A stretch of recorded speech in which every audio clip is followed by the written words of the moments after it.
I'm going to read my paper, so I'm sorry for that, but I'll try to read it as lively as possible. It should take about 21 minutes, so if you will grant me this 1 extra minute, I'll be very, very happy. One of the main attractions of computer games is that they allow us to do things we normally cannot do. They extend our possibilities. Topspin 3, for example, makes it possible for us to play the finale of the US Open, although we absolutely lack the qualities even to make it to the first round in real life. What is perhaps even more interesting, though, is that computer games not only enable us to do things we cannot do, but also things we should not do in real life. One should not, for example, shoot innocent pedestrians, because this is ethically wrong. But in the notorious, often referred to Grand Theft Auto series, this is exactly what the player can do. And recently, a Japanese computer game caused some commotion since it encouraged players to rape virtual women. In the light of these phenomena, philosophical reflection on the moral status of actions realized in computer games becomes inevitable. This paper will provide the groundwork for such a reflection by asking the following question. Can we apply the predicates of right and wrong to actions realized in computer games? Or do computer games rather constitute a domain beyond good and evil, in which there are no impermissible deeds? This question will be answered in the 3 sections of this paper. In the first section, I deal with the necessary condition for the application of the predicates of right and wrong to actions realized in computer games. I will argue that this is freedom. In the second section, it will be made clear that the fulfillment of this necessary condition is not sufficient when it comes to the application of the predicates of right and wrong to in-game actions. The last section will try to explain why we can still be uncomfortable with certain types of in-game behavior, for example, virtual rape, even though we cannot label it right or wrong in the strong sense. So, call me a conservative, but I will start with the first section. Just like in the real world, computer games should be free for their actions to be labeled right or wrong.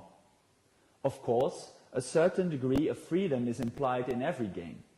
The player is not passively watching events unfold, but acts.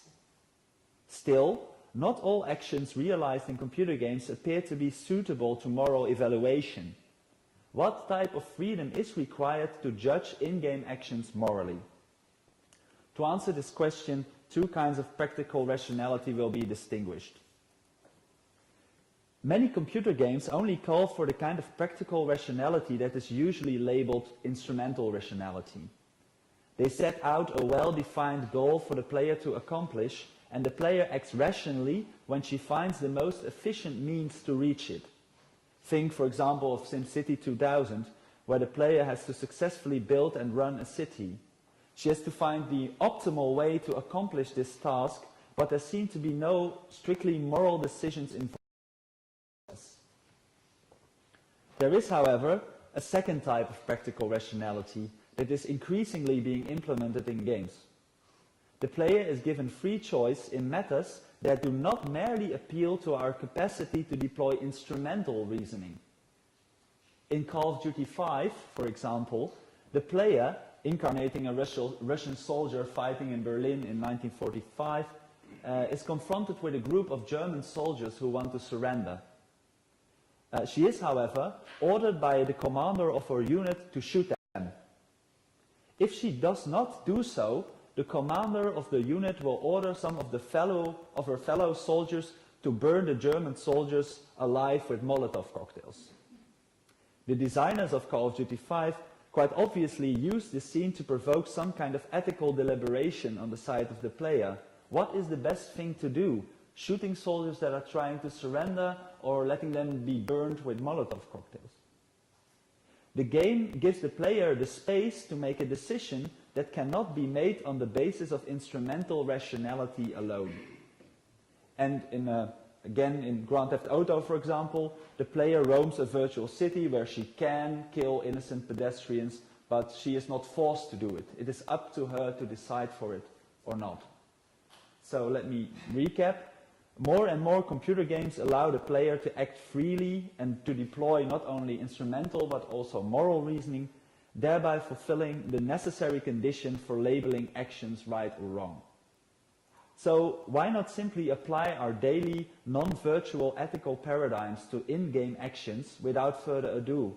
Why would the necessary condition to morally judge in-game actions, freedom, not be sufficient? Take me to the second section.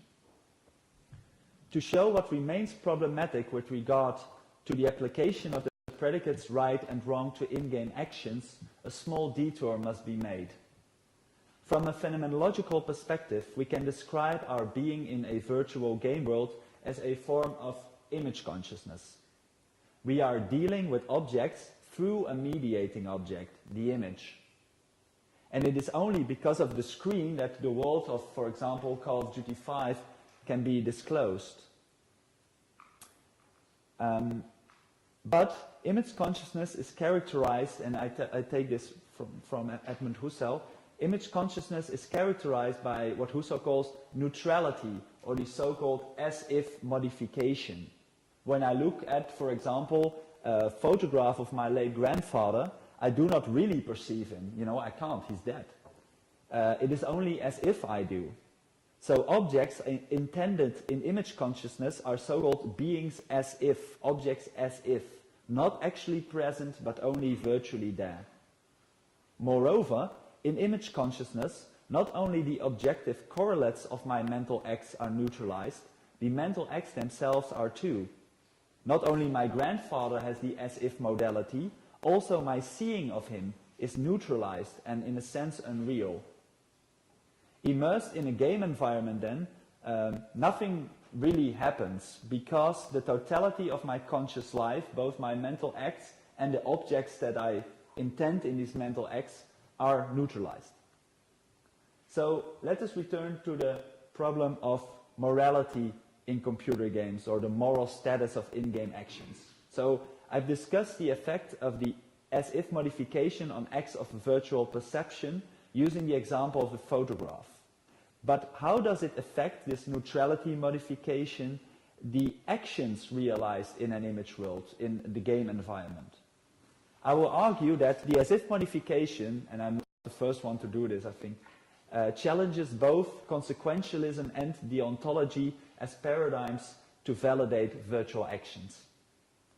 Consequentialism judges particular acts by their consequences, by what they bring about.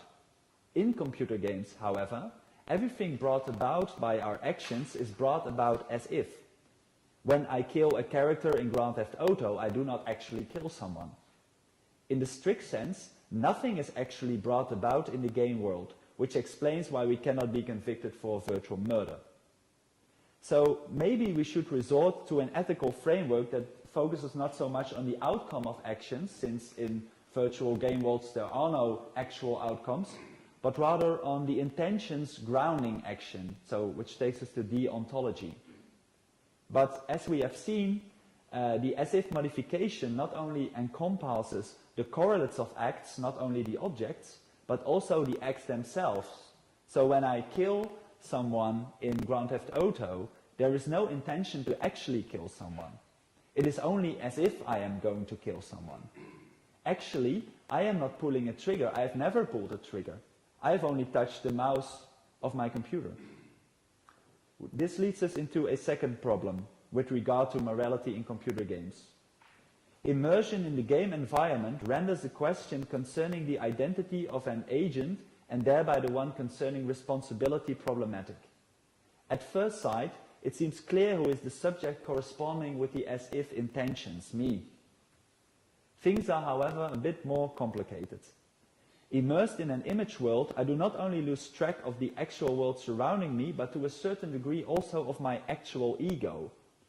Husserl makes a helpful distinction between the actual I and what he calls the image world I, or Bildwelt-Ich in German. In Call of Duty 2, for example, also situated in World War II, the player incarnates the character of Corporal Taylor. And while playing, I become, in a way, Corporal Taylor. Because when artificial teammates shout, "Taylor, get your ass over here," I come their way. Whereas the actual I sits in front of the computer using the controller, the image world I, Corporal Taylor, is in France around 1944 shooting German soldiers. So the actual I and the image world I are separated by an abyss. Hence, the neutralization implied in every form of image consciousness modifies everything: intentions, consequences, and even the subject responsible for all these things. In the virtual image world, nothing really counts. Every action seems to escape the grasp of ethical verdicts because, nothing really happens, it's all unreal. Why care? Does this imply that game environments constitute not so much an unethical, but rather an aethical domain of action?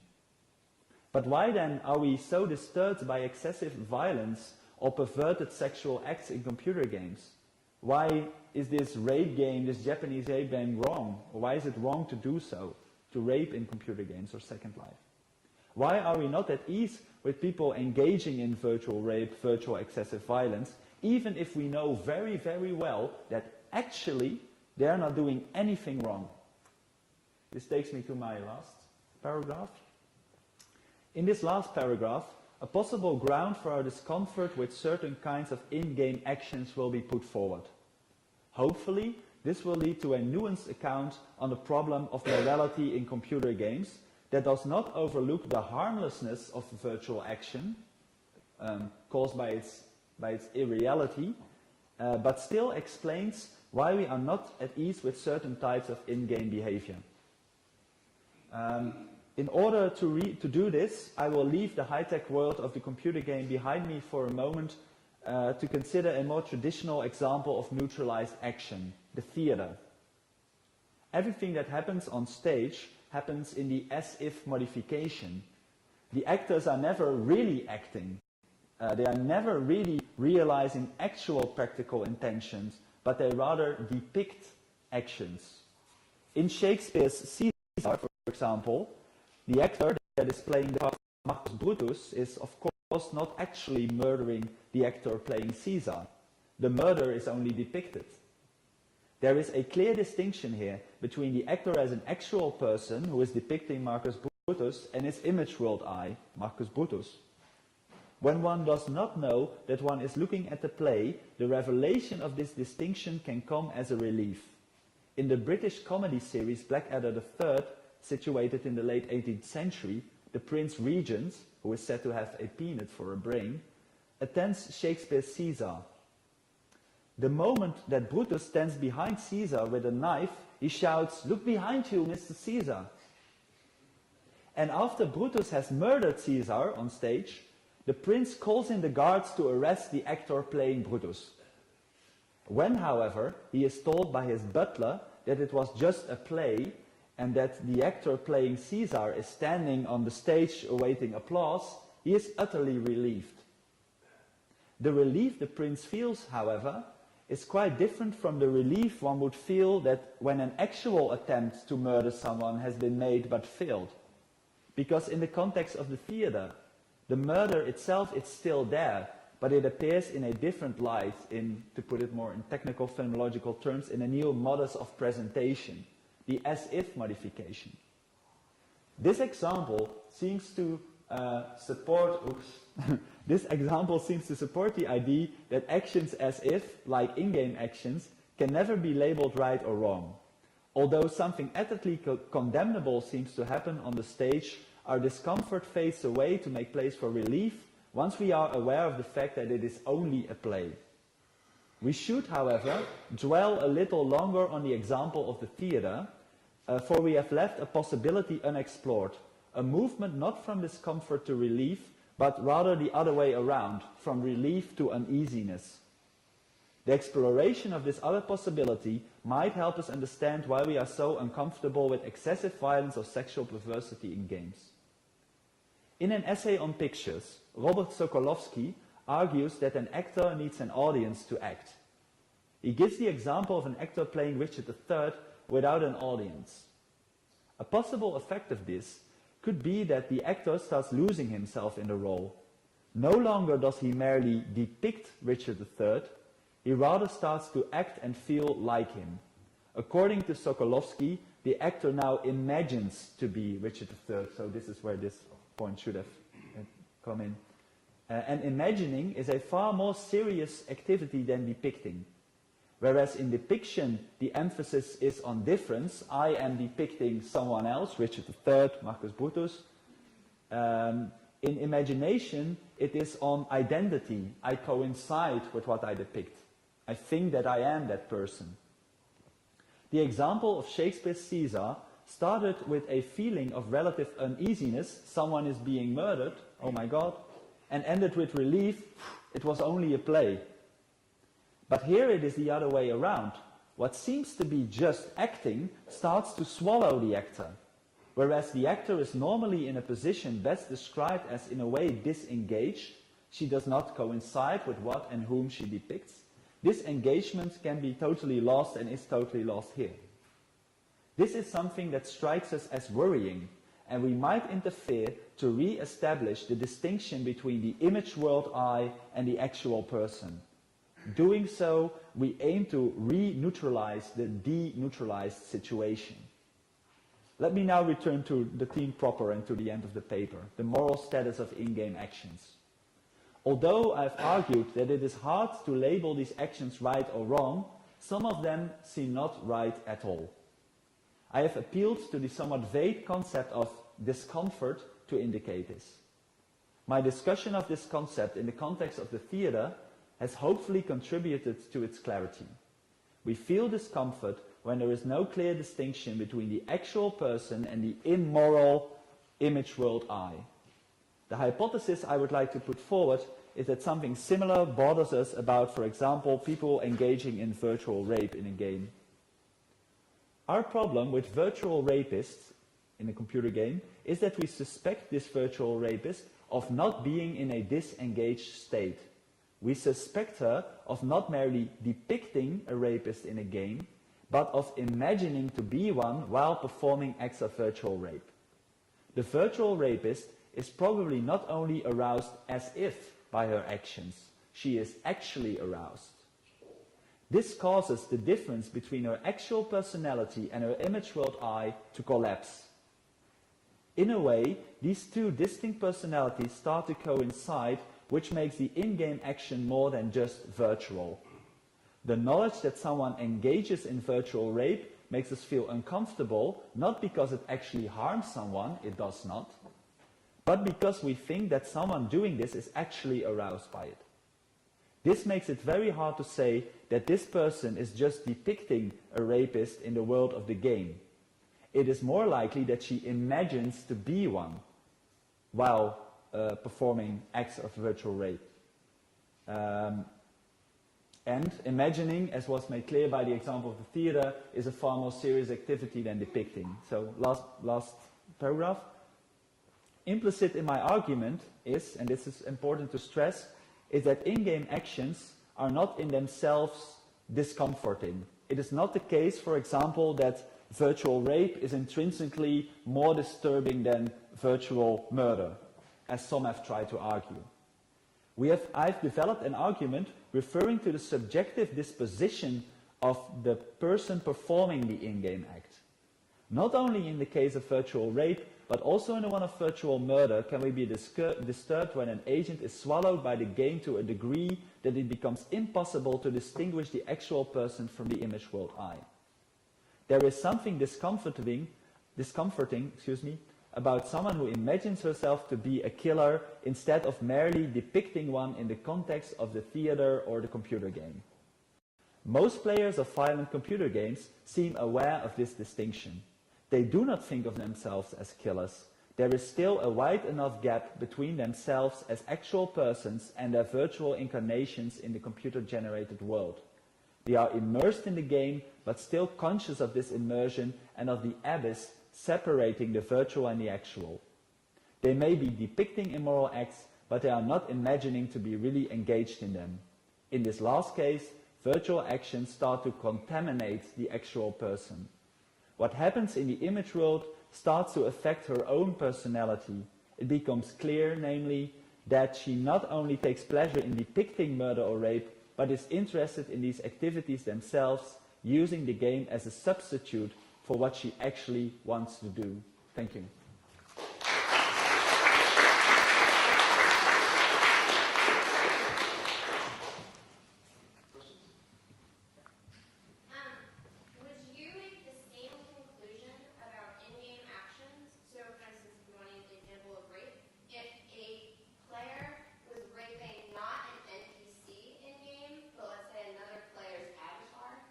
Okay, so yeah, I didn't want to talk because what I think, that's a very different case, I think.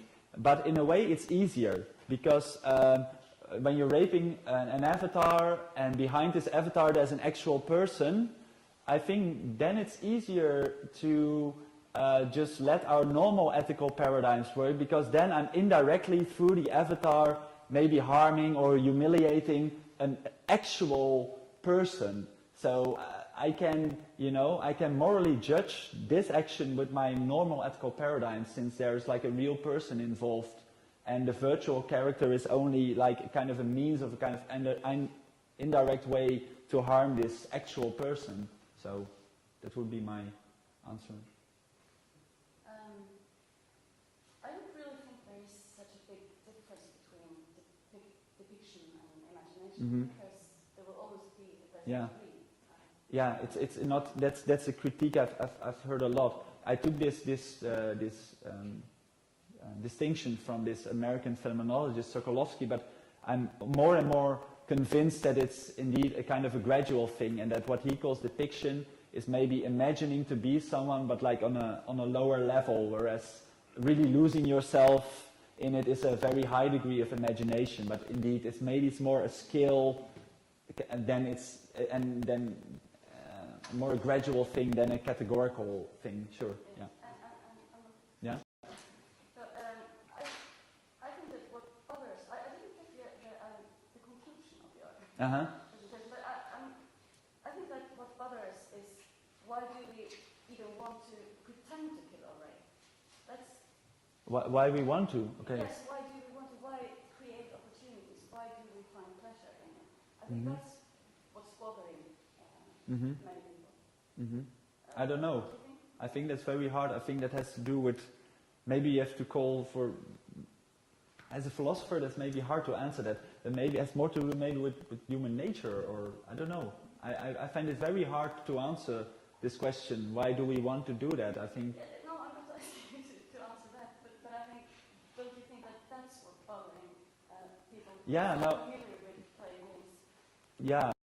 Why do you want to pretend to Yeah. kill or rape? But then that was exactly would be my argument, that then it becomes like more than just a game in a way. You know, that's like this point when it says something about your actual intentions. You know, that you use the game as a kind of a substitute. So that would be my true intention. But I think a lot of gamers want to kill in a computer game, but really do not want to kill outside of it. I don't know. Next, Ollie. Yes, I was wondering, sorry, perhaps you would say something about if there is a difference between these actions that have some kind of consequences for the subject's position in the simulations, versus the kind of actions that are, or whose content is merely imagined, as in. Okay, yeah, okay. So I referred to maybe I can come back to why I picked this Call of Duty 5 example, because in a way, maybe that's also the bad thing about which I have the choice to kill or they are killed. In a way, it's totally detached from the game, so I do not have any utilitarian. I have nothing to gain from it.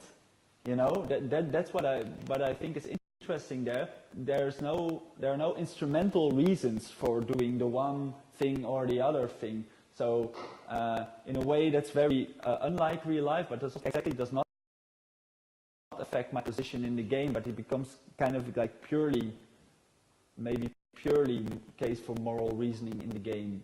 I don't know.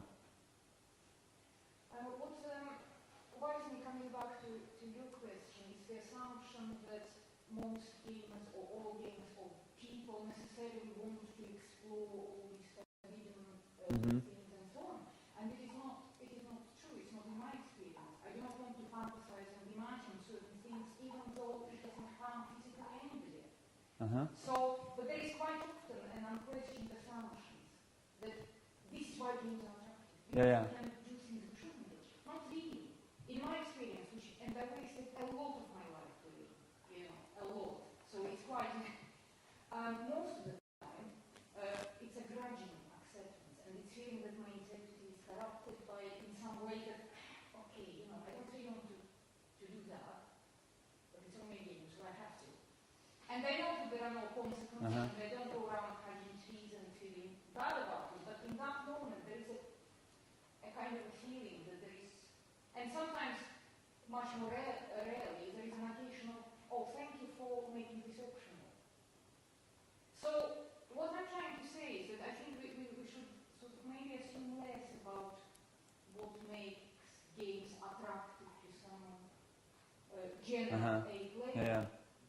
But that was only, okay, thank you. That's just a small kind of yeah, that's just what I started with, but maybe that was a bigger assumption than I just wanted to, I was just looking for an introduction, but maybe I assumed more in this introduction where I exactly mentioned this, that that we... It's not your fault. No, I don't feel... It's quite a lot, violence sells. Yeah. Not really. Violence is accepted because there is no other game. Selling a strategy. Enjoy that. I enjoy it. I do enjoy adapting or imagining or playing the role of an evil person. Yes, I do. That's fine. That's okay. But it's not necessarily applies to all. No. Yes, that's it. And quite often that it goes unquestioned, and that's why. Yes, and we shouldn't be too eager to defend ourselves and say, no, we don't. I think it's not about defending, it's about being annoyed that you have to be who you are not. I'm going to hijack this a bit and ask Do that. another question. You talk about being in the virtual world in terms of image consciousness. In the context in which that was used, there was no machine structure Sure. underlying the image. And I don't see you addressing that at all. Sure. No, I think, and that's also, I've read Dr. Sika's book and reviewed it the week before I came here, and that seems to be like the main weakness, but also a structural weakness. So it's not something I've forgotten about, but it is the typical phenomenological approach.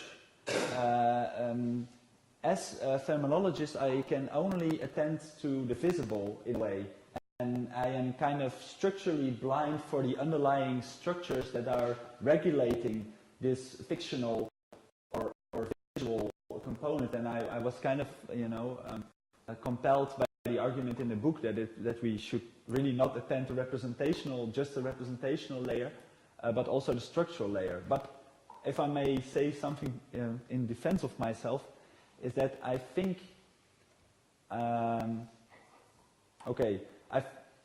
I've addressed mainly the representational, the visual, and not like the rule, the procedural thing, because I think lots of gamers,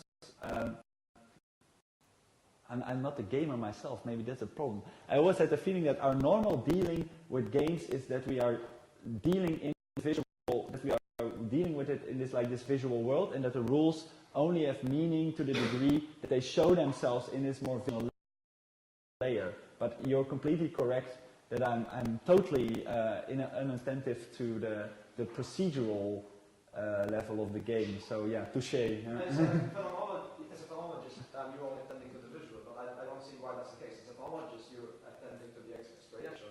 And it's shaped by the procedural. If I'm playing a shooting game, an FPS game with zombie penguins with banana heads, right? and throwing tomatoes at the action could be similar or the same as a Counter-Strike.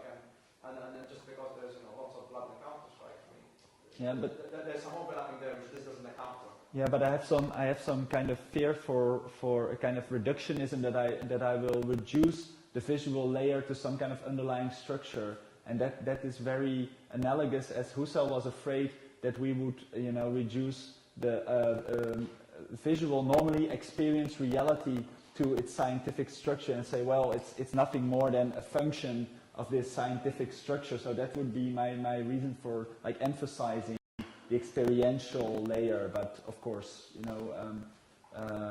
it's a limited perspective. So more of a sort of design question. So I think what you're sort of saying does actually nicely parallel Miguel's talk as well. So it would aim for some kind of ethical gameplay. I think that we should be sort of trying to make the players actually identify with what they're doing with the game. Should they be doing that, or should we be trying to focus more on a sort of fiction? I think that is up to the play. I think we always, to a certain degree, and even even in a novel, we tend to identify with the main character in a way. And in a game, I think we factually always identify to a certain degree with them. I think it's up to the ethics of the player